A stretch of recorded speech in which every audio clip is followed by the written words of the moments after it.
Welcome to the Hand Official. Today I will talk about living room vocab. First, dreams, drips, drips, ram, drips, cushion,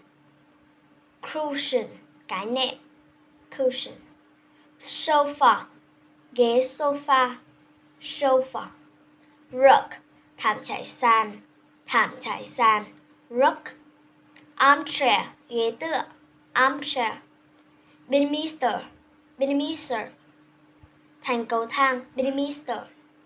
ceiling, trần nhà, ceiling fan, quạt trần,